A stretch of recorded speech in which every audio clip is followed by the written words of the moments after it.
અંકલેશ્વરની જેબી Modi cancer hospital ખાતે વિશ્વ cancer દિવસ નિમિત્તે કાર્યક્રમ યોજાયો હતો। અંકલેશ્વર જેબી મોદી કેન્સર સેન્ટર ખાતે આજે વિશ્વ કેન્સર દિવસ નિમિત્તે તપાસ, રસીકરણ અને માર્ગદર્શન કાર્યક્રમનું આયોજન થયું હતું। પ્રોજેક્ટ નવજીવન હેઠળ HPV રસીકરણ ડ્રાઈવ, સર્વાઇકલ કેન્સર અને રસી જાગૃતિ ચર્ચા અને પેપ્સમિયર ટેસ્ટમાં 100થી વધુ લોકોએ સેવાનો લાભ લીધો હતો।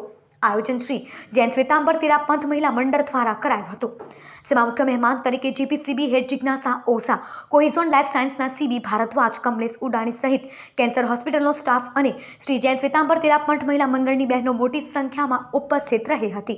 अखिल भारतीय तेरा पंथ महिला मंडल की ओर से ये सर्वाइकल कैंसर जांच शिविर है, वो पूरे आज ऑल ओवर इंडिया में हो रहा है। और उसी के अभियान में हम आज तेरा पंथ महिला मंडल अंकलेश्वर जयाबेन मोदी हॉस्पिटल में ये कार्यक्रम करने जा रहे हैं। और 100 से भी अधिक अपने रजिस्ट्रेशन आ चुके हैं और अभी रजिस्ट्रेशन चालू है और टेस्टिंग भी चालू है। इसके लिए मैं सभी का धन्यवाद करती हूँ, यहाँ के डॉक्टर्स का, स्टाफ का। और तेरा पंथ महिला मंडल, अखिल भारतीय तेरा पंथ महिला मंडल के राष्ट्रीय अध्यक्ष का, जिन्होंने इतना बड़ा अभियान चालू किया है,